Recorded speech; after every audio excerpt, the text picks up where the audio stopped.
लोग श्रीमद् भागवतम के तीसरे स्कंद के 5वें अध्याय के 10वें श्लोक को देख रहे हैं।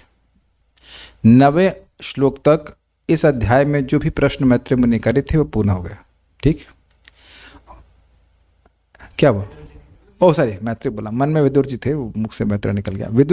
विदुर जी ने मैत्रेय मुनि से जो प्रश्न किए थे वो हो गए। और पिछले श्लोक में वो कहे थे क्या, जरा देख लीजिएगा।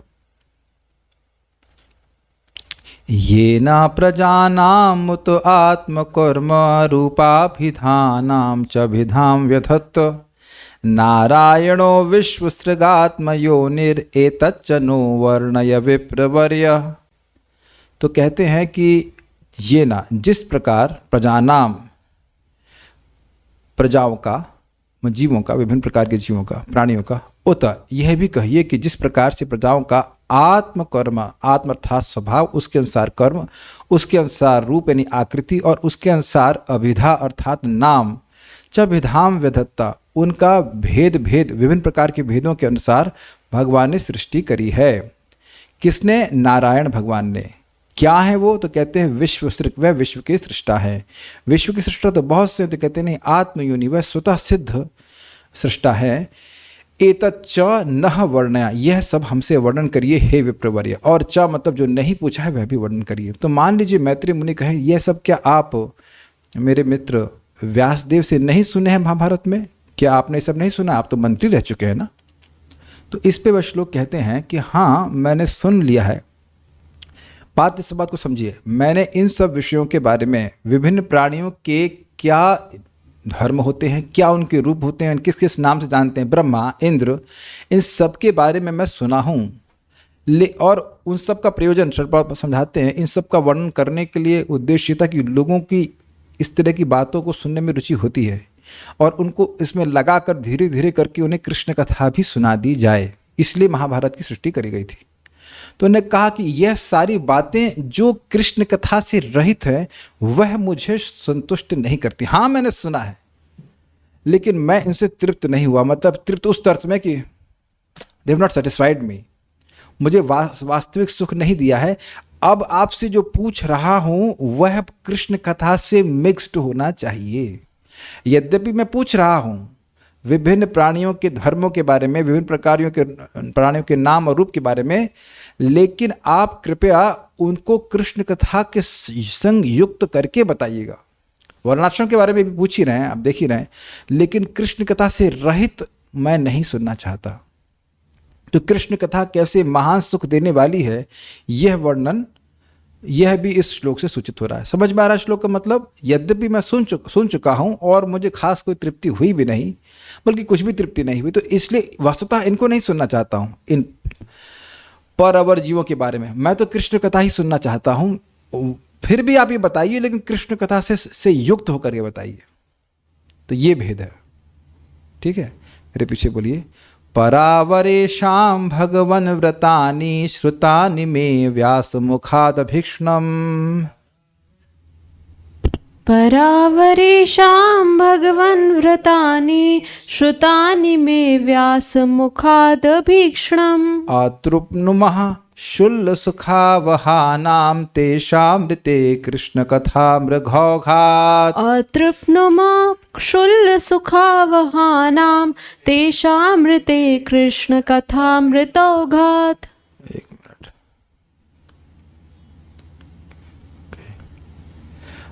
अतृप्नुमः शुल्लसुखावहानां तेषामृते कृष्णकथामृतौघात्। अतृप्नुमः शुल्लसुखावहानां तेषामृते कृष्णकथामृतौघात्। परावरेशां भगवन् व्रतानि श्रुतानि मे व्यासमुखादभीक्ष्णम्। परावरेशां भगवन् व्रतानि श्रुतानि मे व्यासमुखादभीक्ष्णम्। परावरेशां भगवन् व्रतानि श्रुतानि मे व्यासमुखादभीक्ष्णम्। परावरेशां भगवन् व्रतानि श्रुतानि मे व्यासमुखादभीक्ष्णम्। अतृप्नुमः शुल्लसुखावहानां तेषामृते कृष्णकथामृतौ कृष्ण कथामृतौघा अतृप्तमक्षुल्लसुखावहानां तेषामृते कृष्णकथामृतोऽगात्। मैं घानाम बोल गया क्या मैं? नहीं, मैं गलत बोला। परावरेशां भगवन् व्रतानि श्रुतानि मे व्यास मुखादभीक्ष्णम्। परावरेषां भगवन् व्रतानि श्रुतानि मे व्यासमुखादभीक्ष्णम्। अतृप्नुमहाशुल्लसुखावहानां तेषामृते कृष्णकथामृतौघा अतृप्तमक्षुल्लसुखावहानां तेषामृते कृष्णकथामृतोऽगात्। परावरेशां भगवन् व्रतानि श्रुतानि मे व्यासमुखादभीक्ष्णम्। परावरेषां भगवन् व्रतानि श्रुतानि मे व्यासमुखादभीक्ष्णम्। अतृप्नुमहाशुल्लसुखावहानां तेषामृते कृष्णकथामृतौघा अतृप्तमक्षुल्लसुखावहानां तेषामृते कृष्णकथामृतोऽगात्। ठीक है।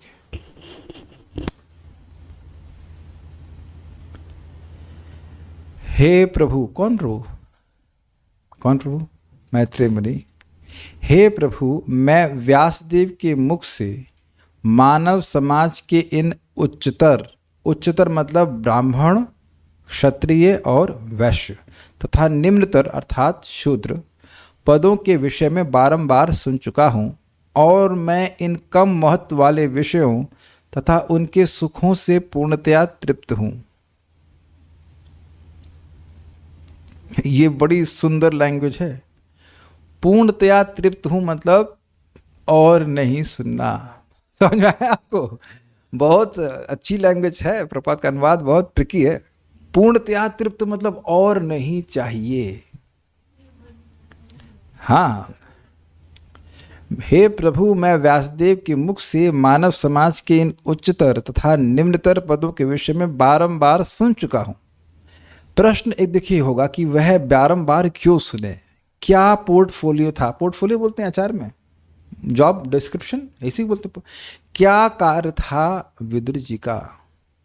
विश्व के राज्य मंत्री, तो पूरे विश्व का मैनेजमेंट इनके पर था, तो उनको पता होना चाहिए कि किसको किस सेवा में नियोजित कराया जाए।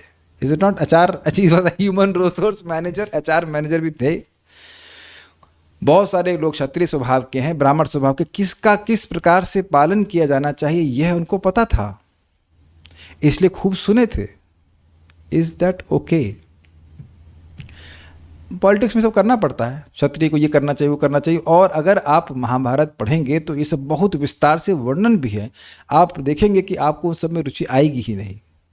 लेकिन अब मंत्री थे और भगवान के भक्त तो बचपन से ही हैं, धर्मराज के अवतार हैं, तो उनको सुख नहीं मिल रहा था। तृप्त इसलिए कह रहे मैं पूर्णतया तृप्त हूं, मतलब अलम बुद्धि हो गई, अब और नहीं सुनना चाहता, क्योंकि राज्य तो पहले ही त्याग दिया, 36 साल पहले ही राज्य त्याग दिया, तो अब इस सब मैनेजमेंट से हमें क्या मतलब है? तो पूर्णतया तृप्त का मतलब हो गया अलम बुद्धि। अलम मतलब पर्याप्त बुद्धि, अब और नहीं सुनना। ठीक है? ये देखिए बड़ा शब्द बड़ा महत्वपूर्ण है। ये नहीं कह रहे कि महत्वहीन विषय, कह रहे कम महत्व वाले विषयों। बहुत ध्यान से पढ़ना पड़ेगा प्रभुपाद जी का अनुवाद। कम महत्व का मतलब महत्वहीनता नहीं होता है। महत्व है जो लोग अविद्या से ग्रसित हैं, जो इस भावना से ग्रसित हैं कि मैं ये देह हूं, उनके लिए आवश्यक है वर्णाश्रम के बारे में सुनना, क्योंकि धर्म का पालन करके उनका धीरे धीरे हृदय शुद्ध होता है। लेकिन जिसकी अविद्या निवृत्त हो गई है, अब उसके लिए नियम को पालन करने की कोई जरूरत नहीं। यस्त्वात्मरतिरेव स्याद् आत्मतृप्तश्च मानवा आत्मन्येव च संतुष्टस् तस्य कार्यम न विद्यते। यस्तु आत्मरतिरेव स्याद्, जिसकी आत्मा अर्थात परमात्मा में रति प्रीति है, और विदुर जी ऐसे हैं। यस्तु आत्मरतिरेव स्याद् आत्मतृप्तश्च मानवा, और जो भगवान की भक्ति करके ही तृप्त है, आत्मनि, और इस कारण से आत्मनि एव च संतुष्टस्, और आत्मा में, परमात्मा में, भगवान में ही वह संतुष्ट, उनकी सेवा में। तस्य कार्यम न विद्य, उसके लिए कोई कार्य वर्णाश्रम करना ही, तो उसके बारे में सुनने की जरूरत ही क्या है? ये बात समझ में आ गई? ये बात समझ में आ गई तो आगे की टीका भी समझ में आएंगी। उसके लिए कोई ड्यूटी नहीं है। तो अब इन कम महत्व वाले विषयों को सुनने की क्या जरूरत है? जैसे कोई व्यक्ति नदी के इस तरफ है, उधर पार जाना है, तब उसके लिए सुनने की जरूरत है कि कौन सी नाव की आवश्यकता हो, लेकिन पार कर गया तब। अच्छा, एक बात अगर ना समझ में आ रही हो, आप लोग ट्रेन में ट्रैवल किया होगा, है ना? तो जब ट्रेन में ट्रैवल करना होता है, यात्रा करनी होती है, तब आप बहुत विचार करते हैं। अगर उसमें वीडियो ऑन हो तो डिम कर दीजिए इसको, कौन आने दीजिए, कोई दिक्कत नहीं। ऐसे तो डिम है ना, स्क्रीन को डिम कर दीजिए। हाँ, तो मैं जो बोल रहा हूँ समझ पा रहे हैं? जब आपको यात्रा करनी ही नहीं होती तो आप कौन सा होता है, गो आई बीबो पे गो नहीं, you don't go to go I बीबो, वट एवर जो ऐप होती है, वो जो है ही नहीं मतलब। तो अब क्या ट्रेन का महत्व नहीं है? क्या पुल का महत्व नहीं है? सबका है, लेकिन जो पुल पार कर गया उसके लिए पुल का कोई महत्व नहीं है। तो जो व्यक्ति आत्मा का अनुभव प्राप्त कर चुका है, जो अपने स्वरूप में स्थित है, जैसे कि विदुर जी, उनके लिए अब वर्णाश्रम की कोई जरूरत नहीं, और दूसरे को गाइडेंस भी उनको नहीं देना है। ऐसा भी नहीं है कि दूसरे को गाइडेंस देने के लिए वह सुने,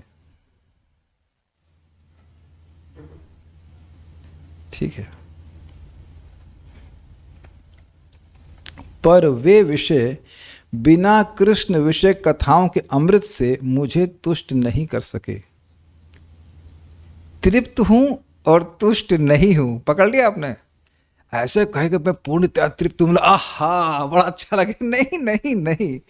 तृप्त हूं मतलब अलम बुद्धि हो गया, और नहीं चाहिए इस अर्थ में, लेकिन तुष्ट नहीं हुए। हाँ, मन भर गया, एग्जैक्टली मन भर गया, नहीं मन उब गया। ये पॉइंट पकड़िएगा, मन उबने का।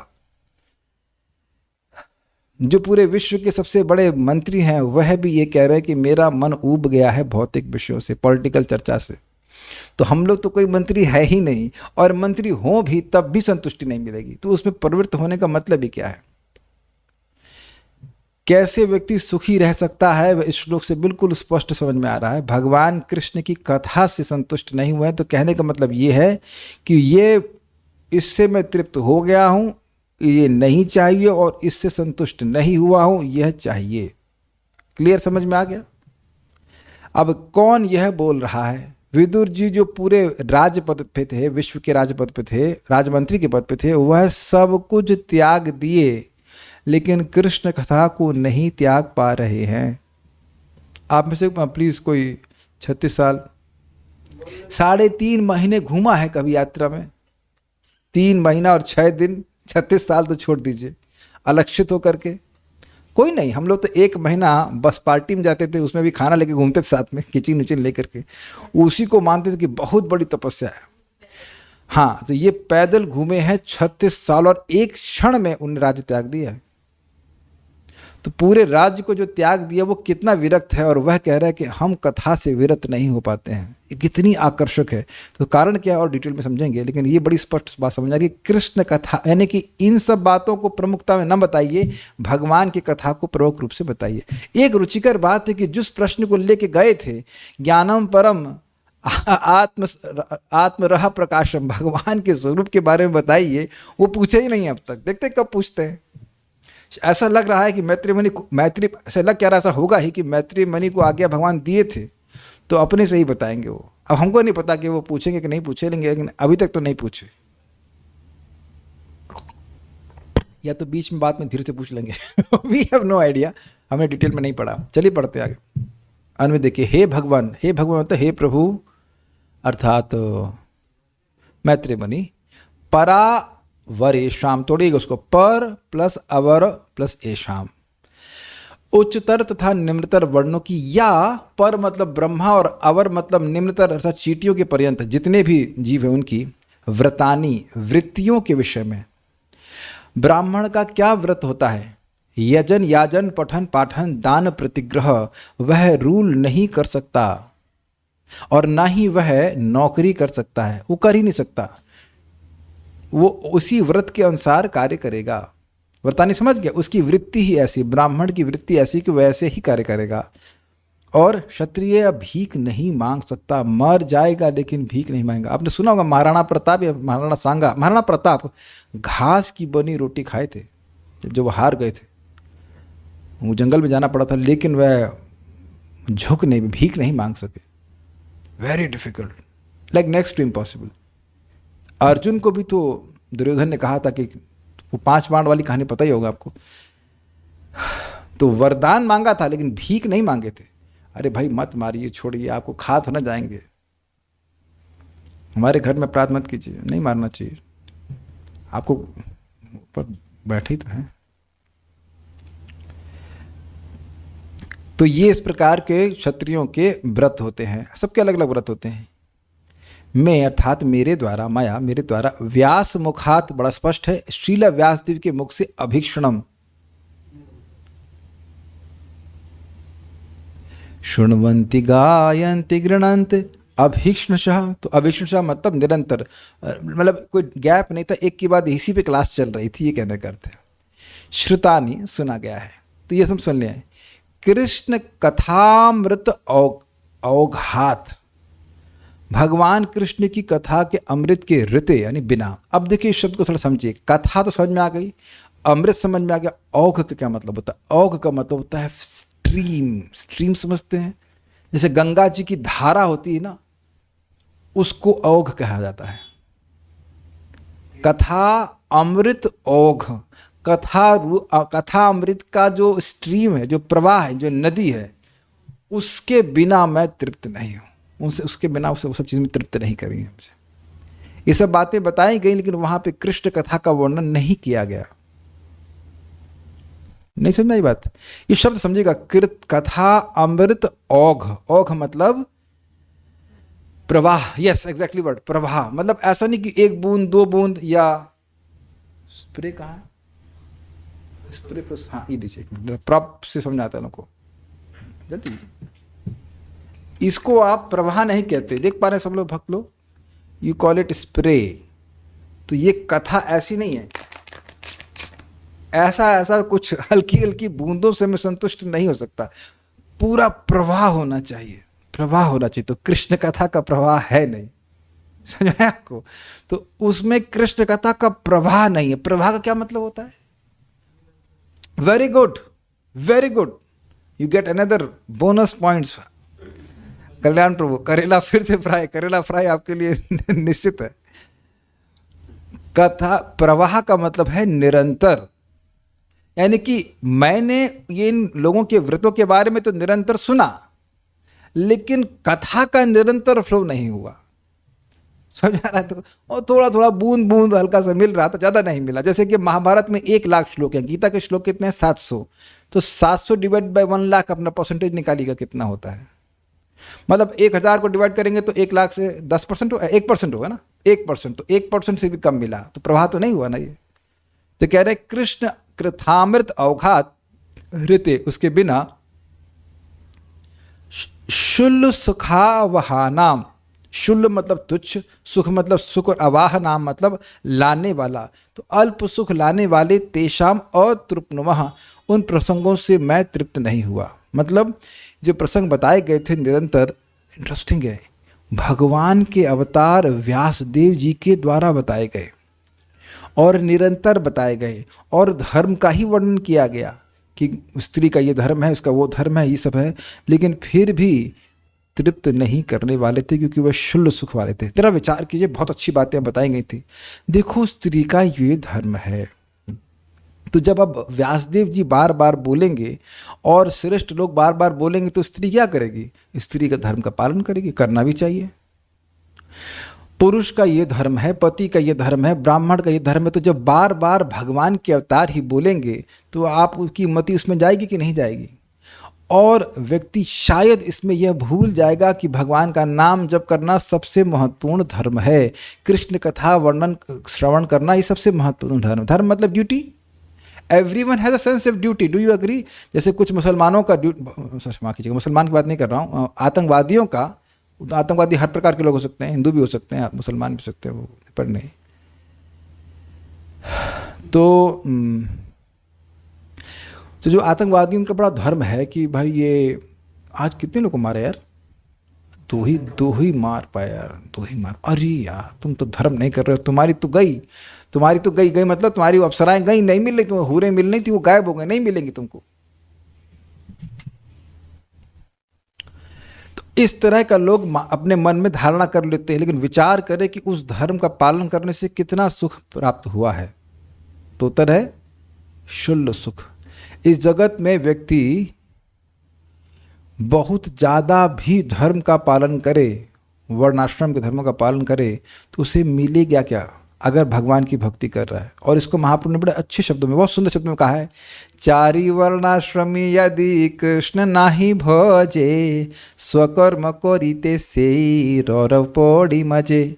4 प्रकार के वर्णाश्रमों के नियमों को बहुत अच्छे से पालन कर रहा है, लेकिन कृष्ण का भजन नहीं कर रहा है, तो उन धर्मों का पालन करते हुए भी व्यक्ति नरक में गिरेगा। और देखिए, बात शास्त्र की नहीं केवल है, आप अपने जीवन में देख लो ना, जिन जिन कर्तव्यों को बड़ी ही मनोयोग से हमने पालन किया भी, उससे सुख कितना मिला। पूरा समर्पित होकर भी अगर आप करें तब भी कोई सुख नहीं मिलता है। ये बिल्कुल मतलब दृष्ट है, ऐसा नहीं कि आप उसमें हम में से कोई इसको काट सकता है। लेकिन भगवान की भक्ति को अगर आप थोड़ा सा भी प्रयास करते हैं तो देखिए कितनी सुखमय लगती है। और एक है, उसका स्वरूप ही सुखमय है, तो मिलेगा ही सुख व्यक्ति को। तो इसलिए इसमें बहुत बड़ी शिक्षा प्राप्त हो रही है कि केवल अपने धर्मों में नहीं लगे रहना चाहिए।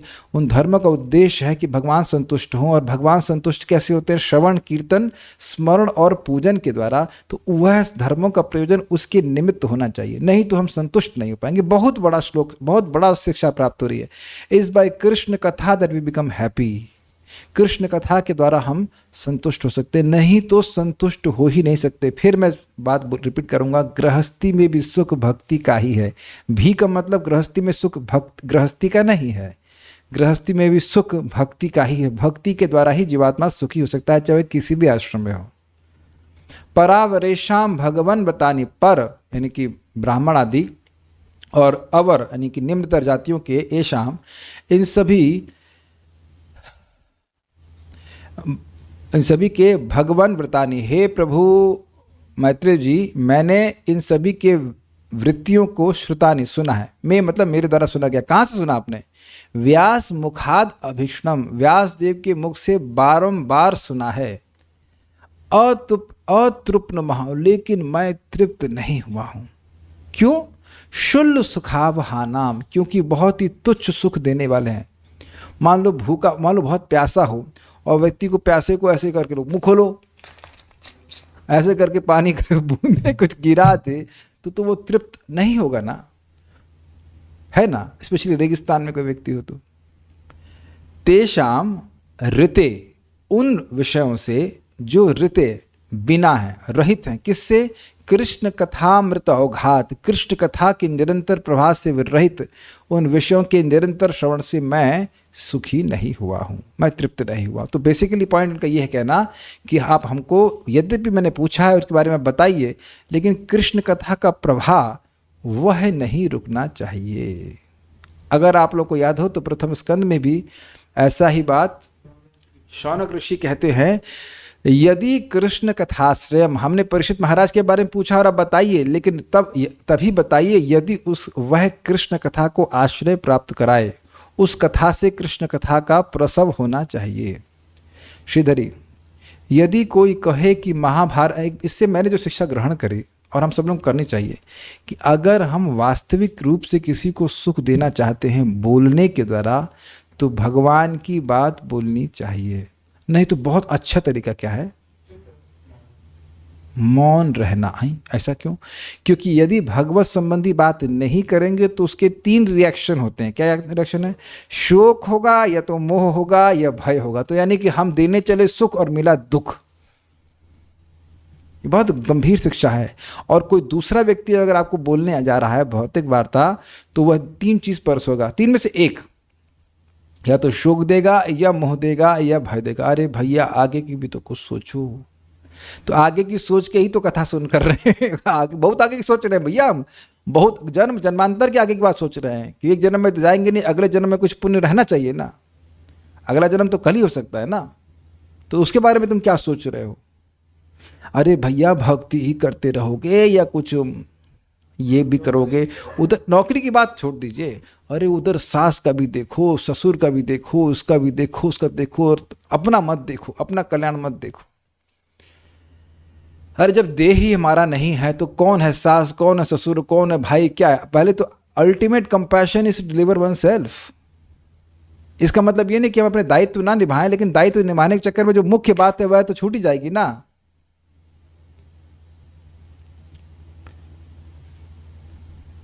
श्रीधरी, यदि कोई कहे कि महाभारत में तो तुमने यह सब सुन लिया है, अतएव तुम्हें प्रश्न करने का क्या औचित्य, क्या सुन लिया है?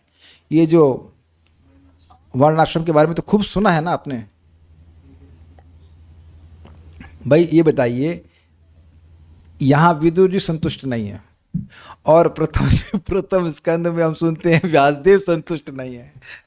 सोचने वाली बात है, जब भगवान के अवतार संतुष्ट नहीं है, वो भी महाजन है कि नहीं, स्वयंभू नारद शंभू में व्यासदेव जी वो भी तो आते हैं ना, महाजन में आते हैं, तो व्यासदेव जी भी संतुष्ट नहीं है, और भगवान के भक्त विदुर जी संतुष्ट नहीं है, परम विरक्त संतुष्ट नहीं है, तो हम यह सब सुनकर कैसे संतुष्ट हो जाएंगे? संतुष्ट इसीलिए कह रहे हैं किम वा अपराय ईश्वर, केवल श्रीमद् भागवतम का श्रवण करना चाहिए, उससे व्यक्ति पूर्णतः संतुष्ट होगा। इसमें कृष्ण कथा का प्रवाह है, प्रवाह निरंतर कृष्ण कथा है। जरा बताइए कौन सा प्रसंग अब तक आप सुने जिसमें कृष्ण कथा ना हो? प्रसंग की बात कर रहा हूं।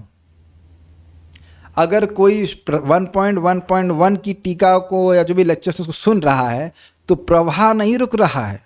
हो सकता है कि वैसे मैं बोल रहा हूं, मेरे अनर्थों की वजह से कोई बात लौकिक आ गई हो, ऐसा हो सकता है, मैं मानता हूं, लेकिन वस्तुतः अगर प्रसंग देखेंगे तो 1.1.1 से लेकर आज 3, 5, 10 तक केवल कथा कृष्ण की ही चल रही है। नदी से बाहर निकलने का मन ही नहीं करेगा। जैसे अगर आप लोग कभी गंगा जी में स्नान किए हों, स्पेशली हरिद्वार में, तो हाँ गर्मियों में आपको लगता है कि वो अंदर ही बैठे रहो, बाहर निकलने का मन ही नहीं करता है ना। इसी प्रकार से उदाहरण दिया गया है कि जैसे हाथी जंगल में, हाथियों का समूह, और वह दावाग्नि से जल रहा हो तो उसको कितनी शीतलता मिलेगी कृष्ण कथा गंगा जी में स्नान करके। ऐसे तो चलो कोई दिक्कत नहीं, अगर जल रहा है, दावाग्नि में जल रहा है, वह व्यक्ति अगर गंगा जी में अवगाहन करे, स्नान करे, तो उसे कितना अच्छा लगेगा। काफी इंटरेस्टिंग है ना। हाँ। तो कहे, यदि कोई कहे कि महाभारत में तो तुमने ये सब सुन लिया है, अतएव तुम्हें प्रश्न करने का क्या औचित्य है, क्या जरूरत है? तो इसका उत्तर है परावरेशम इत्यादि श्लोक, यानी यह श्लोक, मैंने परे अर्थात त्रय वर्णिकों अर्थात ब्राह्मण, क्षत्रिय और वैश्य तथा अवरे निम्न अर्थात शूद्रों आदि के व्रतानि अर्थात धर्मों को महर्षि व्यास के मुख से बार बार सुना है। अतएव उन सबों को सुनकर मैं तृप्त हो चुका हूं, क्योंकि वह तुच्छ सुख प्रदान करते हैं। इसको थोड़ा समझने का प्रयास कीजिएगा, पहले पढ़ता हूं फिर। किंतु भगवान श्री कृष्ण की कथा रूपी अमृत को सुनने से मेरी तृप्ति नहीं हुई है। मतलब उसको सुनाइए। आप जब भोजन करने बैठते हैं, बहुत सारी कुछ होते हैं खाने के विषय, कुछ एक कोई खास टेस्ट नहीं होता, एक बार आप उसको खा लिए और लेकिन कुछ अच्छा वस्तु होता है तो उसको बार बार व्यक्ति ग्रहण करना चाहता है। तो दोनों चीज़ भक्षणीय हैं, मगर खाने योग्य है, लेकिन दोनों के स्वाद में भेद से व्यक्ति की तृप्ति और अतृप्ति होती है, अलम बुद्धि या ना अलम बुद्धि होती है। स्पष्ट समझ आ गया, सारा दर्शन नहीं। किंतु आपने तो इस सब के विषय में महाभारत में ही श्रवण किया है। यदि यह प्रश्न हो तो यह श्लोक उत्तर देता है। अब यहाँ थोड़ा अर्थ और बढ़ाकर दे रहे हैं। मैंने देवताओं आदि पर मतलब देवताओं के बारे में, ब्रह्मा जी के बारे में भी सुना है। अब आप कहेंगे देवताओं के बारे में सुनने की क्या जरूरत है? देखिए, कुछ लोग देवता बनना चाहेंगे देवता के बारे में सुन करके, और उसके अनुसार वह पुण्य करना चाहेंगे। स्वर्ग के बारे में सुन करके व्यक्ति कर्मकांड में नियोजित होता है। भगवान गीता में कहते हैं स्वर्ग लोकम विशालम, वहाँ पे भोग मिलता है, विशाल भोग मिलता है। तो उन विशाल भोगों को सुन करके व्यक्ति स्वर्ग जाने के लिए प्रेरित होता है, उस तरह के धर्म करेगा, उसकी ऐसी इच्छाएं हो जाएंगी। या जनलोक तपलोक के बारे में सुनेगा तो वहाँ की सुनने की इच्छा हो जाएंगी। तो कह रहे हैं देवताओं आदि पर अर्थात उच्च प्राणियों तथा पशु आदि अवर अर्थात निम्न प्राणियों की व्रतानि अर्थात प्रकृति के विषय में सुना है। तो अब देखिए, इन्हें अर्थ अलग लिया है। देवता ऐसे होते हैं जैसे जनलोक तपलोक के लोग कब तक जिंदा रहते हैं? ब्रह्मा जी की परम आयु तक जिंदा रहते हैं। तो अगर इनकी प्रकृति के बारे में कहा जाए तो देखते हैं वो लोग विरक्त रहते हैं और बहुत लंबा जीते हैं। तो मान लीजिए किसी की इच्छा हो, अरे भाई ये तो बहुत बढ़िया है, तो अच्छा बताइए कि मैं जनलोक तपलोक कैसे जा सकता हूँ? जब वो यहाँ सुनेगा उनकी प्रकृति के बारे में, तब वह वैसे कर्म करने के लिए प्रेरित होगा। हम लोग भी तो गोलोक वृंदावन में या वैकुंठ के भक्तों के बारे में सुनते हैं, तब उस दृष्टि से देखा जाए पर वही हो गए उनके, तो उनके बारे में सुन करके यहाँ हम लोग भक्ति कर रहे हैं कि नहीं, कि भगवान की भक्ति करेंगे तो हमको भी वैकुंठ का धाम प्राप्त होगा या गोलोक की प्राप्ति होगी। अग्रीड। तो इसलिए वो कह रहे हैं कि हम सुन चुके हैं, लेकिन मैं उनसे अतृप्त महा अर्थात तृप्त हो गया हूँ। तृप्त हो गया हूँ मतलब अलम बुद्धि हो गई है।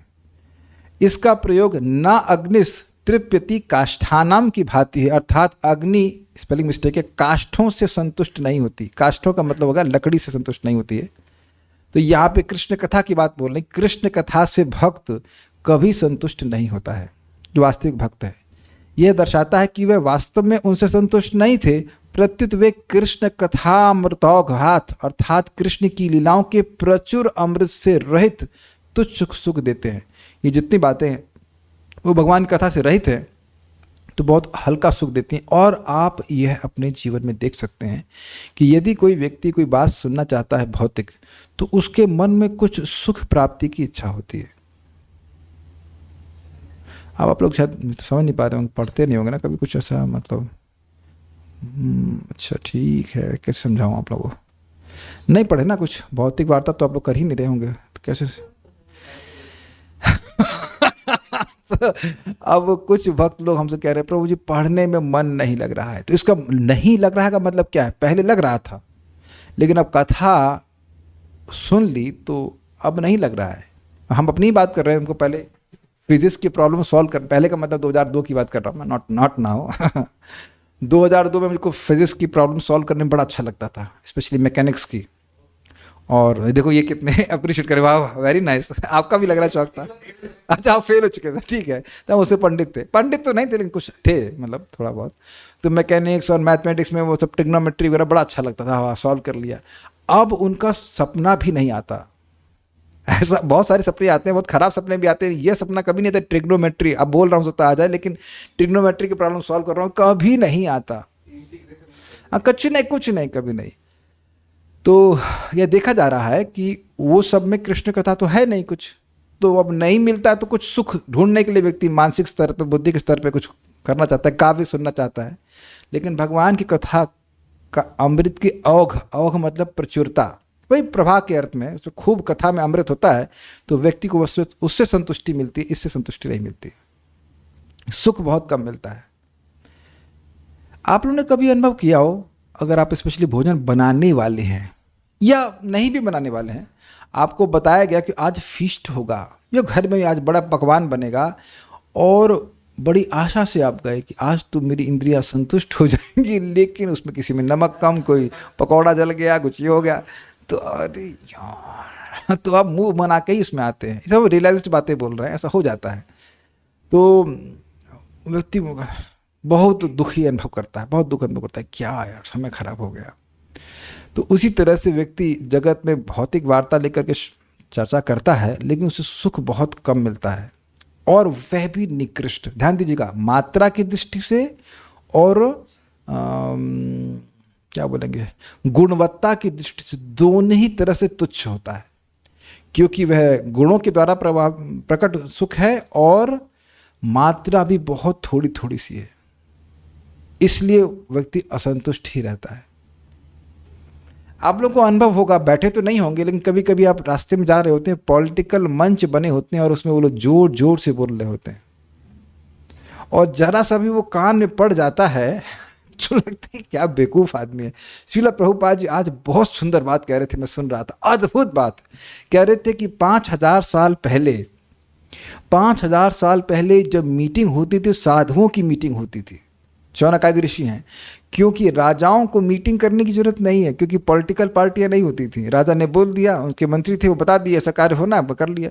बैठ के चिंता कर रहे हैं कि देश को कहाँ लेके जाना है ये सब चर्चा नहीं होती थी। क्यों नहीं होती थी? उनके पास पहले से पता है कि कैसे कार्य करना है, मंत्री से बात कर लिया, बात खत्म। यहाँ 100 एक दूसरे को जूते मारने वाले लीडर्स क्या दूसरों को ज्ञान दे पाएंगे? हम कटाक्ष ही कर रहे हैं। कुछ साल पहले घटना हुई थी, भी काफ़ी साल पहले, लेकिन हुआ था ना कुछ, पार्लियामेंट में जूते होते चले थे यहाँ से, अभी भी चलते हैं नहीं चलता है, नो आइडिया। तो ऐसा राजा को जरूरत नहीं होती करने के लिए। तो ये जो और यहाँ भी मीटिंग का प्रश्न क्या है, इस मीटिंग का, भागवत की मीटिंग का प्रश्न ये है कि लोगों को सुख कैसे मिले, किन लोगों को। मंद सुमंद मतयो मंद भाग्य ही उपद्रता, ऐसे कलयुग के लोग जो मंद सुमंद है उनको भी परम सुख कैसे मिले, यह विचार शौनक ऋषि आदि कर रहे हैं सूत गोस्वामी के संग, और सटीक उत्तर भी दिए जा रहा है। तो बात बड़ा स्पष्ट है। वासुदेव कथा प्रश्नम, भगवान वासुदेव के संबंध में जो कथा होती है, वो प्रश्न होती है, वही लोगों को तृप्त करने वाली, नहीं तो तृप्त नहीं कर सकता। इसलिए एक सीधी बात आप समझ लें, ये कारण क्या है। हम सभी लोग आत्मा हैं, पॉइंट नंबर 1, और हम सभी लोग भगवान के प्रेमी हैं, प्रेम बस ढका हुआ है। तो क्योंकि भगवान के प्रेमी हैं, इसलिए हमें भगवान की बात ही अच्छी लगेगी। जिससे प्रेम होता है उसी की बात अच्छी लगती है। जब भी आप भगवान के बारे में किसी को बताएंगे, अगर थोड़ा सा भी सभ्य व्यक्ति है तो उसको जरूर अच्छा लगेगा, उसके मन को शांति जरूर प्राप्त होगी। इस कन्विक्शन के संग व्यक्ति को भक्ति प्रचार करना चाहिए। I will be satisfied and the person will be satisfied. और अगर भगवान की बात छोड़कर दुनिया की बात करेंगे, इवन कथा में, तो ये बहुत बड़ा अमंगल करने वाला है। परम पूज्य राधा गोविंद महाराज से संबंधित बहुत सुंदर बात कहते हैं, कथा में भी अगर लौकिक बात आने लगती है तो वह अमंगल ही कार्य होती है। कभी कभी लौकिक बात इसलिए की जाती है कि कथा के विषय को समझाने के लिए, प्रभुपाद भी एग्जाम्पल देते हैं, लेकिन उसी बात को बढ़ा करके बढ़ाते चले जाना और कथा का जो मैटर है वो कम हो जाए, तो वह चीज़ ठीक नहीं है। ठीक है, यह इंगित करता है कि मैंने जो कुछ भी प्रश्न किए हैं उनके विषय में आपको कृष्ण की लीलाओं के माधुर्य के संबंध में वर्णन करना चाहिए। ये समझ में आ गया सबको? यद्यपि मैंने वर्णाश्रम के धर्मों के बारे में पूछा है, लेकिन कृष्ण कथा से रहित होकर के नहीं पूछा है। आप उसके संबंध में बताइए। जैसे देखिए, प्रभुपाद पहले बता चुके हैं, प्रथम स्कंद में, दूसरे स्कंद में कहीं बताए तात्पर्य में, कि ब्राह्मणों को भगवान कृष्ण की वार्ता करनी चाहिए। ब्राह्मण मतलब जाति की बात नहीं बोल रहा हूँ, जिसको भी कथा समझ में आती वह बोले। क्षत्रियों को रक्षा देनी चाहिए, वैश्यों को अगर धन की आवश्यकता हो तो उस कथा के लिए प्रयोजन करना चाहिए, शूद्रों को हाथ पैर से सेवा करना चाहिए, कथा तो सबको सुननी चाहिए। Is it okay? तो अब ये वर्णाश्रम का सिस्टम भगवान की कथा के पीछे हो गया कि नहीं हो गया? स्थाने स्थितः श्रुतिगताम तन्वांग मनो भी, अपने स्थान में स्थित होकर भगवान कृष्ण की कथा को सुने, चाहे वो शूद्र हो, चाहे ब्राह्मण हो, चाहे क्षत्रिय हो, चाहे कुछ भी हो। श्रील प्रभुपाद समझाते हैं कि उड़ीसा में और बंगाल में भी पहले भागवत टुंगी हुआ करती थी, जिसमें ब्राह्मण आकर के भगवान के बारे में शाम को कथा कहते और लोग सुनते। तो जो लोग बिल्कुल अनपढ़ होते वह भी भगवान की बात को सुन लेते। समझ आ गया ना बात? तो इस प्रकार से सारे वर्ण आश्रम का व्यवस्था भगवान की कथा के पीछे होना चाहिए। तात्पर्य, चूंकि लोग सामाजिक तथा ऐतिहासिक प्रस्तुतियों को सुनने में अत्यधिक रुचि लेते हैं, अतएव श्रील व्यासदेव ने पुराण तथा महाभारत जैसे अनेक ग्रंथों की रचना की है। ये ग्रंथ सामान्य जनों के लिए पठनीय सामग्री हैं और इनकी रचना उनमें उस ईश चेतना को जागृत करने के लिए की गई थी जिसे लोग भौतिक जगत के बद्ध जीवन में अब भूल चुके हैं। ऐसे ग्रंथों का असली प्रयोजन उतना ऐतिहासिक संदर्भों की कथाएं प्रस्तुत करना नहीं है जितना कि लोगों में ईश भावनामृत को जागृत करना है। उदाहरणार्थ, महाभारत कुरुक्षेत्र के युद्ध का इतिहास है और सामान्य जन इसे पढ़ते हैं क्योंकि यह मानव समाज विषयक सामाजिक, राजनीतिक तथा आर्थिक समस्याओं की कथाओं से भरा पड़ा है। किंतु वास्तव में महाभारत का सबसे महत्वपूर्ण भाग भगवद गीता है, जिसे कुरुक्षेत्र के युद्ध के ऐतिहासिक वर्णनों के साथ साथ पाठक को स्वतः पढ़ा दिया जाता है। विदुर ने मैत्रेय को बताया कि वे लौकिक, सामाजिक तथा राजनीतिक कथाओं के ज्ञान से पूर्णतया तृप्त हो चुके हैं, अतएव अब उनमें उनके लिए रुचि नहीं है। वे भगवान कृष्ण विषयक दिव्य कथाएं सुनने के लिए लालायित थे। एक बहुत बड़ी बात यहाँ पे समझने वाली है कि जिस व्यक्ति की अभी बाहर की कथाओं को सुनने में ही रुचि लगी पड़ी है, वो कृष्ण कथा में रुचि कैसे रख पाएगा? मतलब अगर इतनी रुचि बढ़ी हुई है कि कृष्ण कथा में आ ही नहीं सकता है तो रुचि नहीं आएगी, लेकिन अगर दोनों तरफ रुचि है तो कृष्ण तब भी ठीक है। मैं समझा पाया? मान लो कृष्ण कथा भी सुन रहा है और बाहर की बात भी सुन रहा है, कृष्ण कथा भी सुन रहा है, बाहर की बात भी सुन रहा है। टेनिस, कृष्ण कथा की सुन रहा है और बाहर की बात भी सुन रहा है, कृष्ण कथा सुन रहा है, बाहर की बात सुन रहा है, कृष्ण कथा की बात सुन रहा है, बाहर की बात सुन रहा है, कृष्ण कथा की बात सुन रहा है, बाहर की बात सुन रहा है।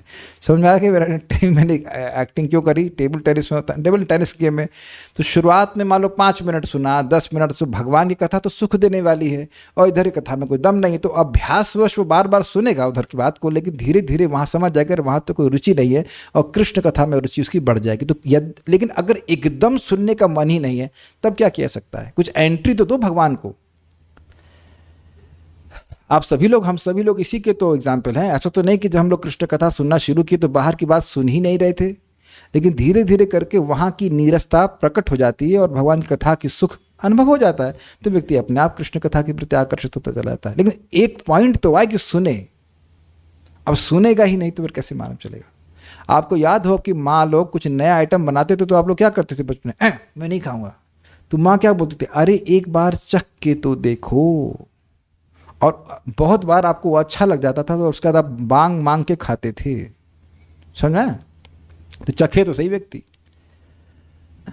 चूंकि पुराणों, महाभारत इत्यादि में कृष्ण से सीधा संबंध रखने वाली कथाएं अपर्याप्त थी, मतलब ऐसा नहीं है कि नहीं थी, लेकिन जैसे एग्जाम्पल दिया गया 1% से भी कम महाभारत में, अतः वे तुष्ट ना हो सके और कृष्ण के बारे में और अधिक जानना चाह रहे थे। थोड़ा समझ लीजिए, लोग हिस्ट्री सुनना चाहते हैं चाहे वो झूठा भी हो जैसे कि हिस्ट्री बुक में, लेकिन महाभारत में वास्तविक हिस्ट्री है, लेकिन वह हिस्ट्री का प्रयोजन क्या है। इधर आओ इधर आओ, हिस्ट्री सुनाते हिस्ट्री सुनाते हिस्ट्री सुनाते सुनाते कृष्ण कथा दे दी। जैसे बचपन में आपको अनुभव होगा कि वो कड़वी एलोपैथिक की दवा उसको किसी मीठी चीज़ में रैप करके खिला देते थे, तो अब लोगों की कृष्ण कथा सुनने में सीधी रुचि तो है नहीं, तो कहानी सुनाते हैं। जैसे आज आप चौथे स्कंद में सुनेंगे नारद जी प्राचीन वर्षित कोई कहानी सुनाते हैं, कहानी सुनाते सुनाते उन्हें दिव्य ज्ञान भी दे देते हैं। इस कथा में भी आप देखिए, अगर मैं कहूँ कि एक बार की बात है तो तुरंत क्या बात है आप देखेंगे जो कथावाचक होते हैं वो उस ट्रिक को जानते हैं। देखिए समझ में कहानी सुनाता हूँ तो तुरंत लोग, अच्छा क्या कहानी, तो कहानी सुनने में, किस्सा सुनने में लोगों की रुचि सहज होती है, सबकी होती है। ऐसा नहीं कि मजाक बना जा रहा, सबकी रुचि होती है, मेरी भी है।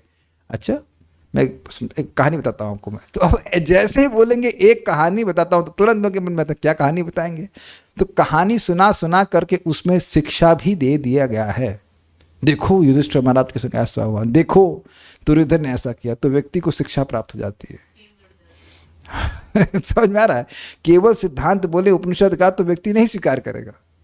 तो ये बात समझते हुए उन्होंने ये ज्ञान महाभारत में दिया। ऐसा नहीं महाभारत का प्रयोजन नहीं है, लोगों को कहानी अच्छी लगती है, कहानी सुना सुना करके उनको कुछ ज्ञान दिया गया है, लेकिन कृष्ण कथा का सप्लाई बहुत कम है, ये बात है।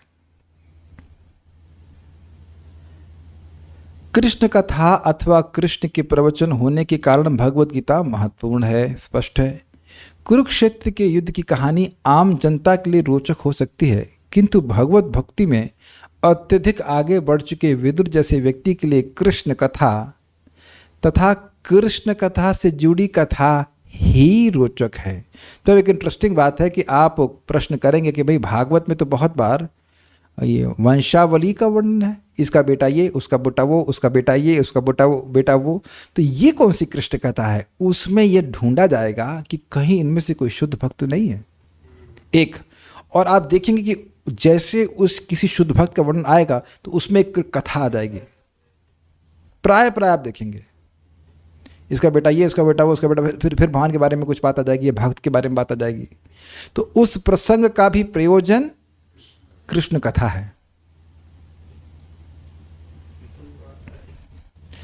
जैसे शराब को अगर गंगा जी में बहा दिया जाए तो क्या है वो, गंगा जी कुछ समझ रहे हैं बात। तो कोई लौकिक वार्ता है, प्राय बाहर रूप से लग रहा है, लेकिन उसका प्रयोजन भगवान के यश को विस्तारित करना है, तो वह भी कृष्ण कथा ही हो जाती है। आप प्रभुपाद जी देखो ना, प्रथम स्कंद में ही तदवाग विसर्ग वाले श्लोक में ही बोलते हैं चाइना और भारत की उस समय 1965 में युद्ध हुआ तो उसके बारे में बात कर रहे हैं। तो अब ऐसे तो प्रभात करते हैं, हमारा कोई प्रयोजन नहीं पॉलिटिकल डिस्कशन करने के लिए, लेकिन हम ये देख रहे हैं कि जब दोनों ही देश में कृष्ण भावना थी तो दोनों लोग शांति से बैठे हुए थे, झगड़ा नहीं कर रहे थे। चाइना और भारत का युद्ध ऐसे तो नहीं सुनने में आ रहा है 65 से पहले कभी हुआ हो, कभी हुआ? आप जानते हैं इसके बारे में? हुआ है? उससे हो था तो इंडिया ना, ब्रिटिश इंडिया चाहे कोई भी इंडिया हो, उससे पहले भी कभी युद्ध नहीं हुआ। जितना ईश भावना भावित व्यक्ति होता झगड़ा नहीं करने वाला होता है, लेकिन अगर ईश भावना से रहित होगा तो वो झगड़ा करेगा। यही प्रभुपाद समझा रहे हैं, because he will be internally disturbed. आंतरिक रूप से दुखी होगा, परेशान होगा, दूसरों को परेशान करेगा। तो अब देखिए, बात पॉलिटिकल है, लेकिन उससे क्या स्थापित किया जा रहा है कि कृष्ण भावना के बिना कोई व्यक्ति सुखी नहीं हो सकता, ये बात है। तो वो बात समझाने के लिए वो बात भी कृष्ण कथा का ही अंग हो जाती है। ठीक है, हाँ, कहाँ गए? हाँ, विदुर मैत्री के मुख से सारी बातें सुनना चाहते थे, इसलिए उन्होंने उनसे पूछा, किंतु उन्होंने इच्छा प्रकट की कि सारी कथाएं कृष्ण के संबंध में हों। जिस तरह अग्नि कितना भी ईंधन जला डाले कभी तुष्ट नहीं होती, उसी तरह शुद्ध भगवत भक्त कृष्ण के विषय में जितना सुनता है वह कम ही होता है। कारण क्या है? जितना कृष्ण के बारे में सुनेंगे उतना हृदय साफ होगा, जितना हृदय साफ होगा उतना क्या होगा? अज्ञान नष्ट होगा। क्या और कुछ? भगवान का प्रेम प्रकट होगा। नित्य सिद्ध कृष्ण प्रेम साध्य को बुनोय, श्रवण आदि शुद्ध चित्त कौरिबे उदय। तो जितना प्रेम अधिक होगा उतना क्या होगा? और अधिक सुख मिलेगा भगवान की सेवा करने का। तो और सुनेंगे तो और क्या लगेगा? फिर और प्रेम प्रकट होगा और सुख मिलेगा। ये है system. Is it okay? You will increase your appreciation for Krishna कथा बाय हियरिंग कृष्ण कथा। नहीं सुनने से बात समझ में नहीं आने लग जाएगी। ठीक है, ऐतिहासिक घटनाएं तथा अन्य सामाजिक, एक बात इससे पहले आगे बढ़े, कोई भी अपने जीवन में निर्णय ले रहे हैं तो यह देख लीजिए कि उस निर्णय का पर्यवसान, कल्मिनेशन, रिजल्ट कृष्ण कथा को सुनने में बढ़ाने में लगेगा कि कम करने में लगेगा। मान लीजिए आप कोई जॉब स्विच ओवर कर रहे हैं या व्हाटएवर, किसी से शादी कर रहे हैं, कुछ कर रहे हैं, तो शादी के बाद कथा बंद हो गई, कम हो गया, तो फिर ऐसी शादी मत करिएगा।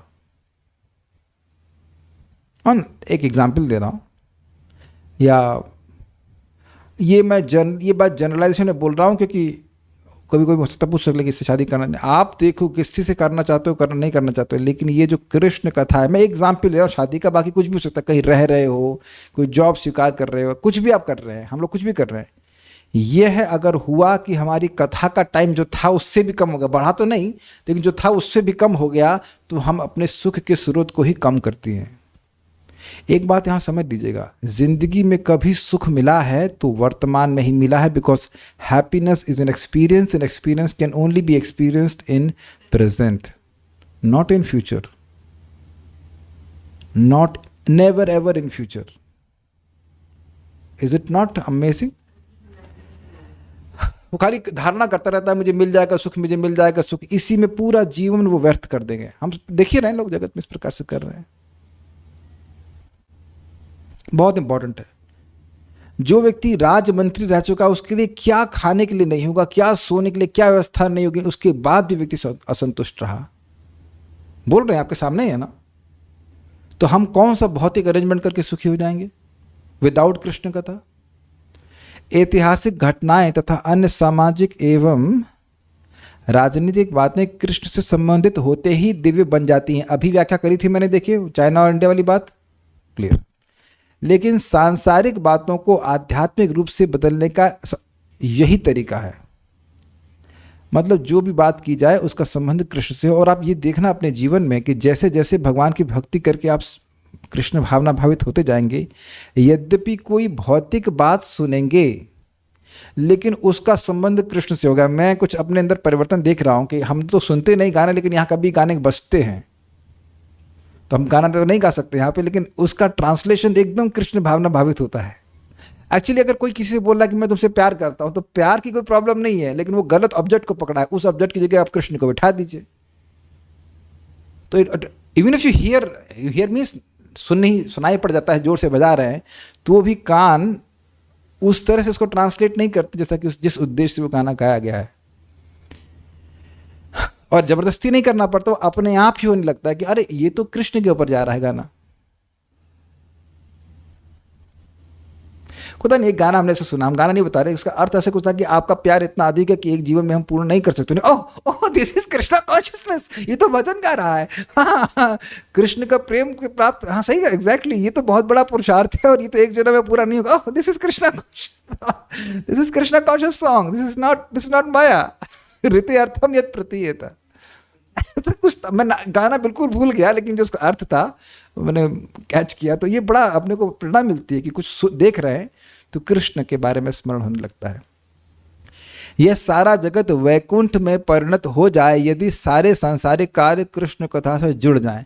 मैं प्रैक्टिकल बोल रहा हूँ, मैं प्रैक्टिकल देख रहा हूँ कि जैसे ये मेरा स्मार्टफोन है जिससे मैं ये कैमरा रिकॉर्डिंग कर रहा हूँ वीडियो। तो जब तक कोई इसका प्रयोजन नहीं था, इस मतलब कैमरे को मैं ध्यान भी नहीं देता था इस फ़ोन के, क्योंकि इसका प्रयोजन रिकॉर्डिंग करने में कुछ नहीं था। जैसे हमको मालूम चल रहा है कि ऐसे यूज़ कर सकते हो तो हम इसे यूज़ कर रहे हैं। अब मैं समझा पा रहा हूँ, ऐसे ये व्हाटएवर जो ऐप है ये, उससे कोई हमारा किसी बात का प्रयोजन नहीं होता है, लेकिन जैसे आप देखेंगे कृष्ण कथा में अच्छे से यूज़ कर सकते हैं, वी इमीडिएटली बिकम इंटरेस्टेड। तो जब इस प्रकार की चित्त में आप गुण देखें तो समझें कि दिस इज़ वेरी नाइस। आप उन्हीं वस्तु संबंध रखना चाहते हैं जो हमें कृष्ण कथा तक लेके जाए। सीधी बात। हमको भी एक बोला गया, पता नहीं विनोद के लिए बोला गया था कि क्या कुछ, कि आपको टेम्पल प्रेसिडेंट बना देते हैं। हमने कहा अरे तो फिर गई ना, 2 क्लास में से एक भी नहीं हो पाएगी।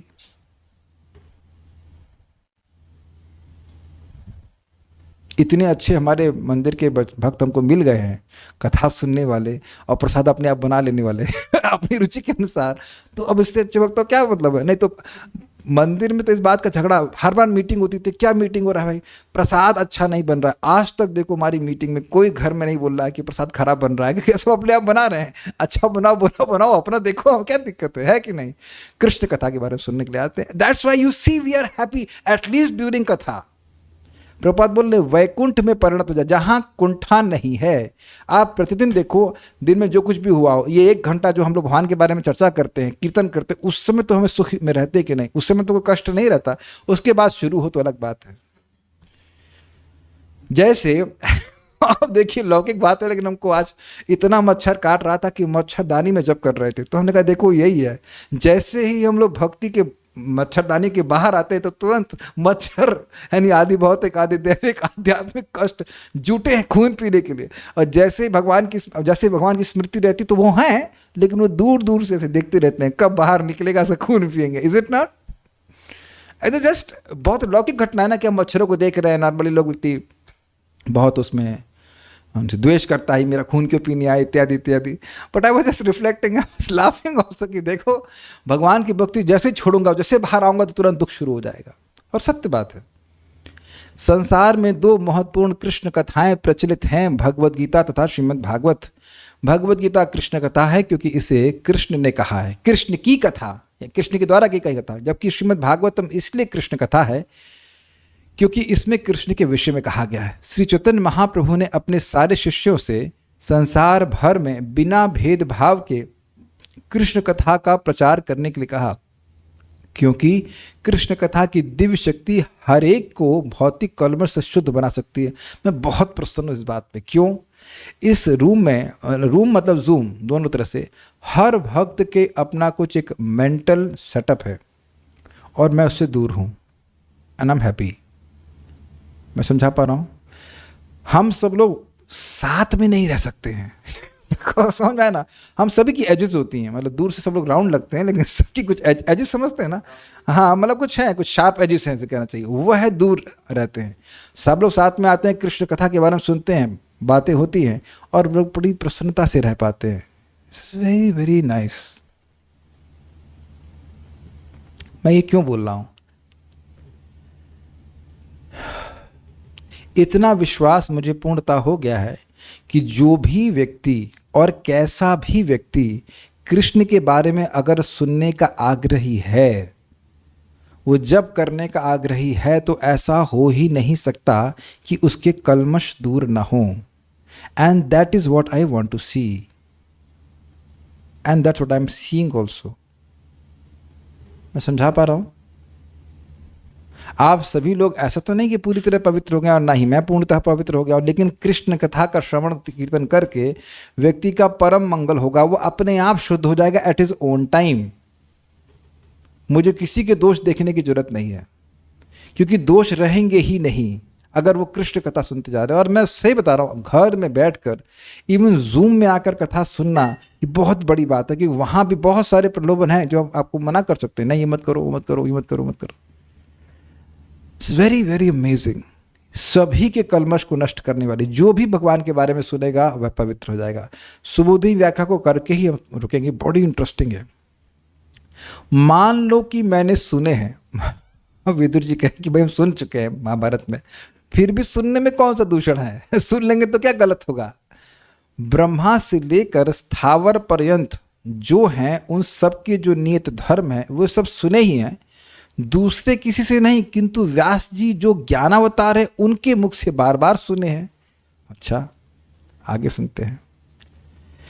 लोगों को नीति का पूर्ण ज्ञान हो, इसके लिए व्यास जी बहुत प्रकार से सबों के धर्म कहते हैं, क्योंकि यदि ना कहें तो राज्य में स्थिर बुद्धि नहीं होती है, इसलिए व्यासदेव कहते हैं। ये समझ में आया? राजकाज करने में भाई बुद्धि ना हो, सबके धर्म पर, अरे भैया तुम ब्राह्मण हो, भाई ब्राह्मण के ये धर्म है, तुम क्षत्रिय हो, तुम ये धर्म है, जब बार बार बोला जाएगा तब दिमाग में बात धंसती है कि हमको यही करना है, हमको यही करना है। इसलिए बारंबार व्यासदेव जी वर्णन करें। ये समझ में आया? ठीक है। परंतु मैंने तो राज्य का ही त्याग कर दिया है, तो अब उनसे क्या मतलब मुझे? अतः उनके श्रवण से व उनसे बुद्धि ने उपराम पा लिया है। अब इसका क्या मतलब है? ना तो उन धर्मों के बारे में सुनना चाहता हूं, ना उनको करना चाहता हूं। हाँ मत समझे। देखिए, एक तो भाई जैसे सुन लिया है, उसको कर रहा है व्यक्ति, ना सुने लेकिन कर रहा है, तो कह रहे ना तो मैं सुनना चाहता हूं, श्रवण भी ना नहीं करना उसके बारे में, और करना भी नहीं है। जैसे आप प्रैक्टिकल अपने जीवन में देखिए, नाम की महिमा खूब सुनते ही हैं, तो अब कोई और प्यूरिफिकेशन का तरीका हो उसमें मन जाता ही नहीं है। एक भक्त हमको बता रहे थे कि कुछ मेडिटेशन वो जानते हैं, ये है, कहते हैं नाम जब की इतनी महिमा सुन लिए कि और कोई मेडिटेशन करने का मन ही नहीं करता है। ना सुनने का मन करता है और ना करने का मन करता है। अंतर आ गया समझ में? दोनों में अंतर है ना। क्या मेडिटेशन करेंगे?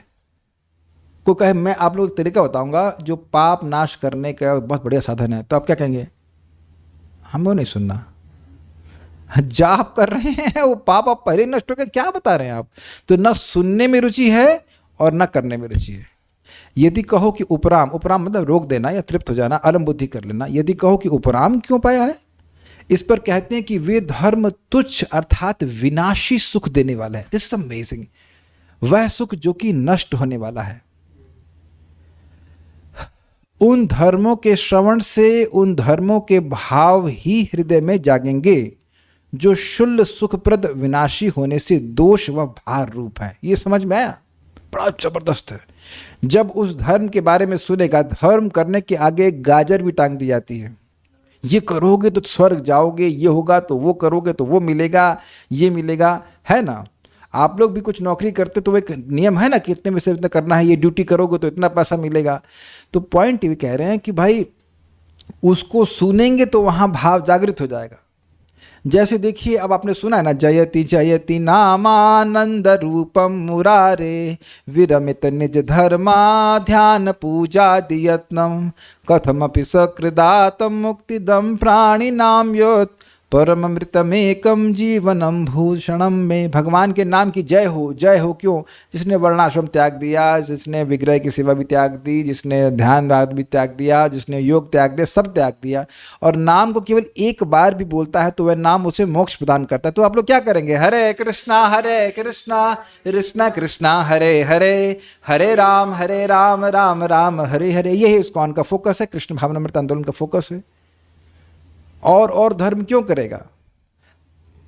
आप समझो ना कि आप मान लो बीमार हैं, हम लोग बीमार हैं, 2 दवा लेंगे, एक दवा बहुत लाभ देने वाली, एक थोड़ी कम लाभ देने वाली है। तो जब आप बड़े अधिक लाभ देने वाली को सुन लेंगे तो उसी में लगेंगे। जब उधर नहीं सुनेंगे तो छोटे छोटे चीज़ों को, छोटे छोटे साधनों को हम स्वीकार करते जाएंगे।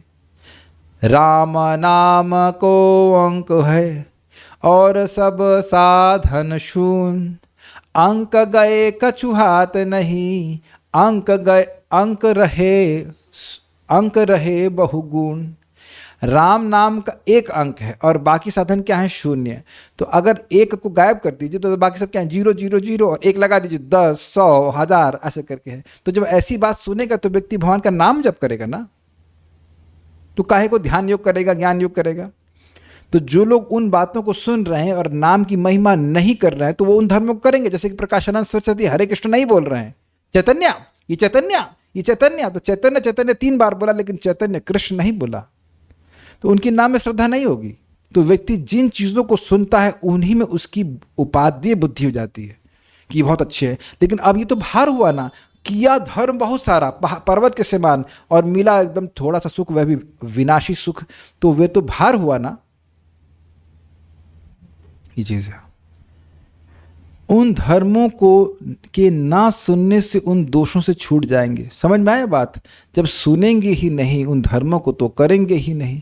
जैसे आप लोगों को यहाँ पे भगवान की भक्ति के बारे में ही बताया जाता है तो आप भक्ति ही करते हैं। अगर कुछ और साधन के बारे में बताया जाना शुरू कर दिया जाए तो हम लोग उधर ही श्रद्धा से युक्त होते चले जाएंगे। समाज सेवा करो, ये सेवा करो, वो सेवा करो, इसमें भक्तों का इंटरेस्ट इसलिए समाप्त हो गया है क्योंकि हम उधर सुनते ही नहीं हैं और उससे कुछ मिलना भी नहीं है। ना तो आज तक किसी को मिला ना किसी को मिलना है। प्रभुपाद जी गांधी जी का एग्जाम्पल देते हैं कि बहुत ज़्यादा सेवा किए देश की, बाद में वो गांधी जी बोलते हैं मैं मरना चाहता हूँ। प्रभुपाद कह रहे हैं कि ही वॉज नॉट सेटिस्फाइड, और उन्हीं के लोगों ने, मतलब देशवासियों ने मार दिया उनको। तो प्रैक्टिकल एग्जाम्पल कि कोई बहुत बड़ा समाज सेवी हो तो भी वह संतुष्टि का अनुभव नहीं कर सकता है। बारंबार उस लोग को याद रखना चाहिए कि भगवान के अहेतु की भक्ति होगी तभी मैं सुखी होऊंगा। तो उस व्यक्ति सारी एनर्जी भगवान की प्रेम भक्ति प्राप्त करने में लगाएगा। तो सुनने पर निर्भर करता है। कल जो लोग सुबह जप करने के लिए आते हैं वो प्राय हम देखते हैं वही लोग हैं जो शाम को कथा सुनते हैं। जो कथा नहीं सुन रहे हैं कहेंगे बड़ा मुश्किल लगा, बड़ा थकान थी, ये थी वो थी। थकान आपकी रात से शुरू हो जाती है। जब भगवान के बारे में सुनते हैं तो श्रद्धा बढ़ जाती है, वही कार्य करता है। तो समझ में आया? केवल भार है वो। तो नहीं सुनेंगे तो उधर मति लगेगी ही नहीं। आप लोग प्रैक्टिकल देखिए, हम तो प्रैक्टिकल मान बोल रहे हैं। आईआईटी के लिए मुझे इतना बोला गया, ये पढ़ो, ये कर लोगे, ये हो जाएगा, वो हो जाएगा। तो उस भार को उठाया मैंने 4 साल, एक्चुअली 6 साल, 7 साल, 3 साल तैयारी में, 4 साल उससे बाहर निकलने की तैयारी में। Just trouble, you know. समझ में आ गया? तो उन धर्मों को जब व्यक्ति सुनेगा ही नहीं, जब जिस धर्म को आप सुनेंगे ही नहीं, करने वाले हैं उसको, तो कह रहे हैं हम उसको सुनेंगे ही नहीं ना, उसमें श्रद्धा आएगी ना, हम करेंगे, हमारा टाइम नहीं खराब होगा, ये इसलिए हम सुनना नहीं चाहते। भाई देखिए दोष क्या है? दोष ये है कि सुनेंगे तो प्रवृत्त होंगे, तो मिलना है बिल्कुल थोड़ा बहुत सुख, तो फायदा क्या करने का? मान लीजिए कोई आपको कोई रेसिपी बोले बनाने के लिए और एकदम उसमें सुख है ही नहीं। कुछ खाने का आइटम बनाया गया, कहे बनाओ, बड़ा अच्छा लगा। अब बनाना शुरू करी, मेहनत हो गया, सुबह से शाम तक पसीना बहाया और मिला 2 कौड़े के सुख मिली, तो आप क्या कहेंगी? अरे नहीं सुनी होती तो अच्छा होता, इतना समय खराब हुआ हमारा। समझ में आ गया? यही बोल रहा है। दोनों का विचार करने से सिद्ध होता है कि वे धर्म अल्प सुख देने वाले हैं। वास्तव में उनके स्वरूप का पूर्णता विचार किया जाए तो दुख रूपी है, क्योंकि भौतिक है और भौतिक तो सुख दे ही नहीं सकता आत्मा को। अतः उनसे उब गए हैं। इसके अनंतर उनके श्रवण की इच्छा मात्र भी मन में नहीं होती है। ठीक है कि नहीं? कृष्ण कथा अमृतौघात, कृष्ण कथा ही अमृत का समूह है। अब ये सेक्शन बड़े ध्यान सुनिए। कृष्ण कथा ही अमृत का समूह है। कृष्ण कथा अमृत औघात। कृष्ण कथा के अमृत का प्रवाह, एक अर्थ यह है, और दूसरा अर्थ क्या है? कृष्ण कथा ही अमृत का प्रवाह है। एक अर्थ है कृष्ण कथामृत का प्रवाह, और दूसरा क्या है? कृष्ण कथा ही अमृत का समूह है, और कोई अमृत का समूह नहीं है, उससे तृप्ति नहीं होती है। वे धर्म अल्प सुख देने वाले हैं, अतः उनसे तृप्ति हो जाती है। यो कहने से विरोधाभास दिखाया है। अब ये समझने का प्रयास कीजिए। अमृत के समूह से तृप्ति नहीं होती है, और जो धर्म थोड़ा सुख देने वाला है उससे तृप्ति हो जाती है। ये तो विरोध, अजीब सी बात बोल रही है, ये थोड़ा टफ है, समझने का प्रयास कीजिए। जो चीज थोड़ा सुख देने वाली उससे तुम तृप्त हो जा रहे हो, और जो चीज अमृत स्वरूप है, वो भी प्रवाह है, उससे तुम तृप्त नहीं हो रहे हो। ये तो अजीब सी बात बोल रहे हो यार। आप कैच कर रहे हैं इस लाइन को? जो चीज कम टेस्ट देने वाली है उससे कह रहे हो कि हम तृप्त हो गए हैं, तो उसका अर्थ है कि ऊब गए हैं। हाँ, वो भाई नॉर्मली आप कहेंगे तृप्त हो गए मतलब बड़ा अच्छा लगा, लेकिन कह रहे हैं कि उससे हम तृप्त हो गए हैं का मतलब ऊब गए हैं, और अमृत से तृप्त नहीं हो रहे हैं तो मतलब और चाहिए और चाहिए, ये अर्थ है। समझ में आ गया? तो इसकी व्याख्या कर रहे हैं। ये लाइन, इस पैराग्राफ बड़ी जबरदस्त है। इस कहने का तात्पर्य यह है कि जैसा विषय हो वैसी इच्छा होती है, वह प्राप्त हो जाए तो इच्छा निवृत्ति हो जाती है। वह इच्छा तो विषयानुरूप होती है, यदि विषय अल्प है तो इच्छा भी अल्प होती है। जैसे पिपीलिका यानी कीड़ी यानी कि चींटी की क्षुधा अल्प है, तो उसको अल्प खाद्य मिला तो उसकी तृप्ति हो गई और खाने की इच्छा मिट गई। कीड़ी हाथी जितना खाद्य खा नहीं सकती है, अतः थोड़े से ही तृप्त हो जाती है। हाथी तो करोड़ कीड़ियों का अन्न यानी भोजन मिलने पर भी तृप्त नहीं होता है। बड़ा इंटरेस्टिंग है। अतः भगवत संबंधी जो इच्छा है वह अनंत गुण वाले भगवान के सर्व गुणों के बहुत काल से होते हुए भी पूर्ण करने में अशक्त ही रहती है। इस कारण से वह इच्छा तृप्त नहीं होती, इसलिए निवृत्त होना नहीं चाहती। समझ में आया? भगवान इस जगत के लोगों के गुणों का वर्णन करेंगे तो थोड़े छटाक भर के गुण हैं, तो वो छटाक भी नहीं, बहुत थोड़े थोड़े गुण हैं। तो अगर वह गुण सुनने की इच्छा है तो क्योंकि गुण ही छोटे हैं और वो सुख भी थोड़ा देने वाले हैं तो व्यक्ति तृप्त हो जाता है। ठीक है, हो गया, सुन लिया और नहीं सुनेंगे। क्या समझ पा रहे हैं? इस जगत में किसी के भौतिक गुणों का वर्णन आप कर रहे हैं तो आप जानते हो कि उससे कोई असीमित सुख नहीं मिलेगा और मिलना भी नहीं है, तो सुन लेते हैं, थोड़ा सुख मिलता है, व्यक्ति चुप हो जाता है, ऊब जाता है। लेकिन भगवान के गुण कैसे हैं? अनंत हैं। एक एक गुण अनंत है और एक एक गुण अप्राकृत है। तो वस्तुतः जब भगवान के गुण को सुनने की इच्छा है, इसका मतलब है कि असीमित सुख की इच्छा है, क्योंकि भगवान के गुण तो कभी समाप्त होने वाला नहीं। भगवान की दया की ही बात करें तो कितने सारे इस पे बातें कही जा सकती हैं। महाराज बता रहे थे केवल भगवान की सुंदर आंखों का वर्णन करने में कितने ही कवियों ने कितनी ही कविताएं लिख दी हैं, केवल आंखों का वर्णन करते हुए। तो क्योंकि जो इच्छा भगवत संबंधी है और भगवान के गुण हैं अनंत और अनंत सुख देने वाले हैं, तो वह तो कभी तृप्त होने वाली नहीं। तो बहुत बड़ा सूत्र मिल रहा है कि अगर हम सुखी होना चाहते हैं तो हमें भगवान के यश को सुनने का आग्रह बना लेना चाहिए। अगर भूख होगी तभी अच्छी वस्तु अच्छी लगती है। Is it okay? बहुत अच्छा टॉपिक लगा था।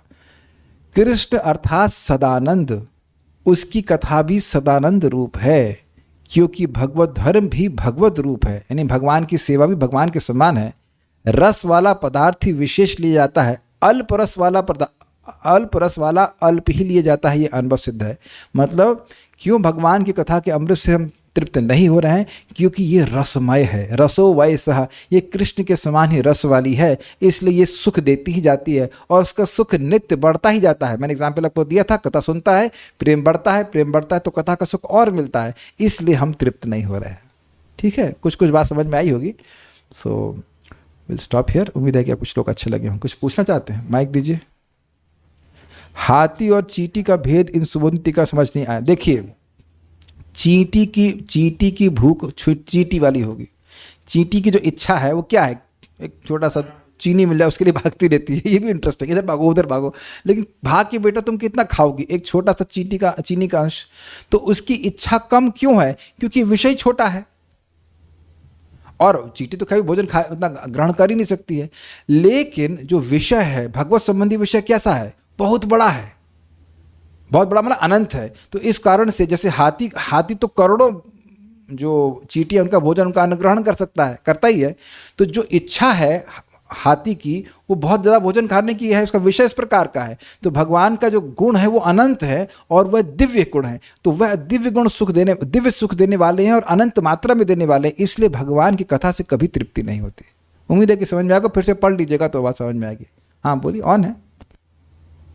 ऑन कीजिए। ऑन नहीं शायद।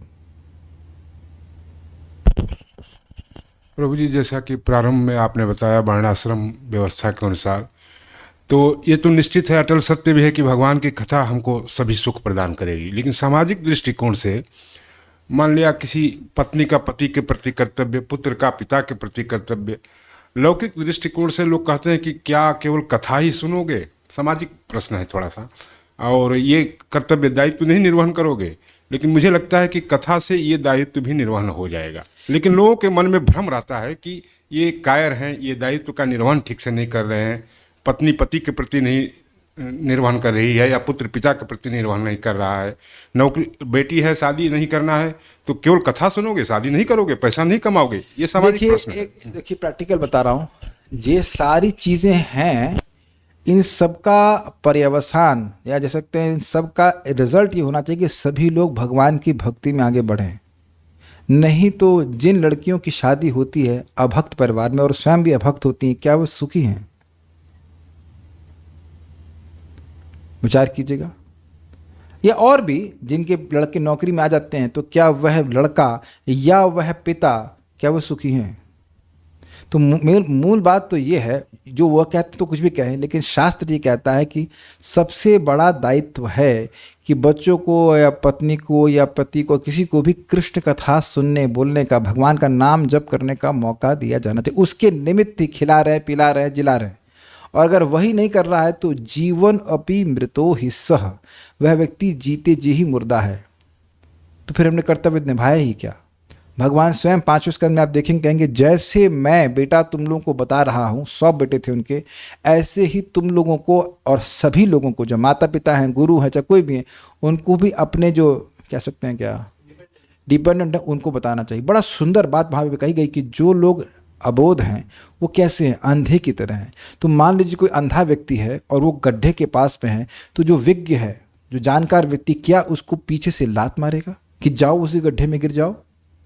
क्या उसको अच्छा माना जाएगा? नहीं माना जाएगा।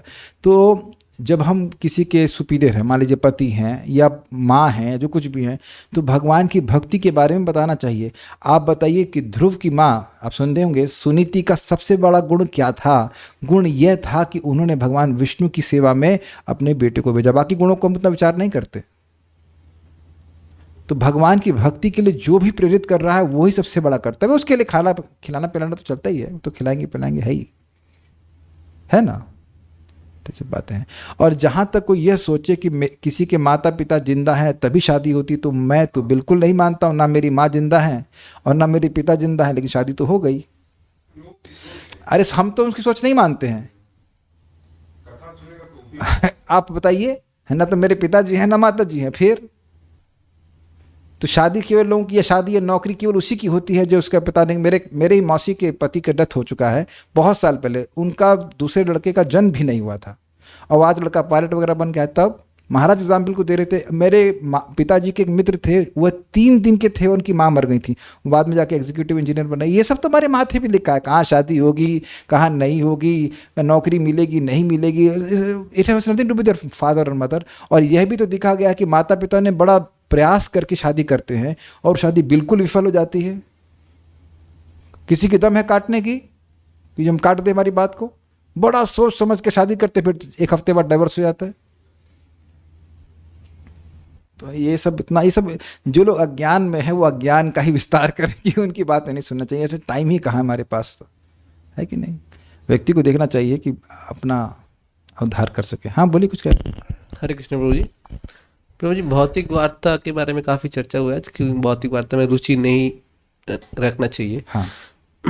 कुछ कुछ वार्ता ऐसी है जिसमें जो मतलब भक्ति के लिए उत्साह देती है कि जैसे भौतिक दुनिया में इस तरीके से हो रहा है, तो अगर आप भौतिक दुनिया में आकर्षण रखना चाहते हो तो आपके भी कंडीशन आगे इस तरीके से होने वाला है।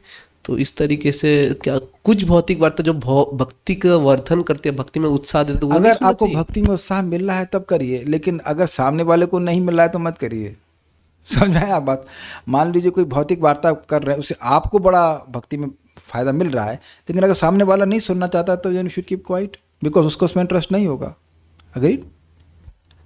आप हम भागवतम पढ़ा रहे हैं तो उसमें तो कोई झगड़ा नहीं है, लेकिन अगर ऐसी कोई बात कर रहा है जिससे हमें मतलब नहीं, हमको मान लो प्रेरणा मिल रही है लेकिन सामने वाले को नहीं मिल रहा है, तो उसको छोड़ देना चाहिए, नहीं बताना चाहिए। क्योंकि उद्देश्य तो सामने वाले को प्रेरणा देना है, उसको डिफ्यूज़ करना तो नहीं ना।